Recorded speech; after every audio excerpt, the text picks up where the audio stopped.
When radio reporter Bob Huffaker set out to cover President Kennedy's motorcade in Dallas, it marked a new shift in the way his organization, KRLD, was covering a live news event.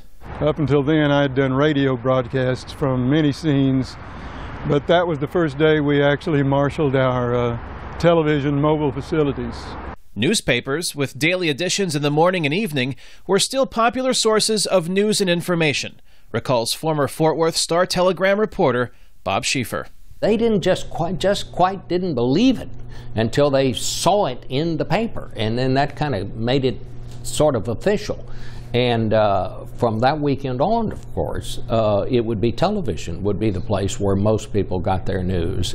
What was on television during a 4-day ordeal from the time President Kennedy was shot to his funeral in Washington was a mixture of fact, speculation, and unfiltered drama, as millions of people watched events such as the killing of suspected assassin Lee Harvey Oswald unfold on live television. Through much of that coverage, Southern Methodist University history professor Jeffrey Engels says the American people got a healthy dose of misinformation. This was a truly chaotic situation, and constantly there's news being filtered into the news media, and they're doing the natural thing. They hear something, and they're telling people about it. Huffaker says he tried to be calm in a storm of unfolding events amid a sea of misinformation.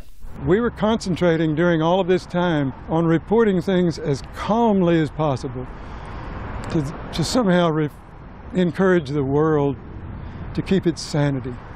In the resulting coverage, a steady stream of facts about the suspected assassin, Lee Harvey Oswald, came through Huffaker's competition, KLIF radio news reporter Gary DeLon, who had a well-placed source inside the Dallas Police Department. And I'd walk out in the hall for coffee or something and say, okay, this is a story.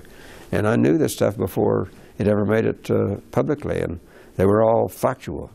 But Engels says an analysis of the overall coverage shows the perils of live reporting to feed a public anxious for information. And it's really a case study of what we see today in many ways, in which information is perhaps processed faster than people have time to think about it and to verify it.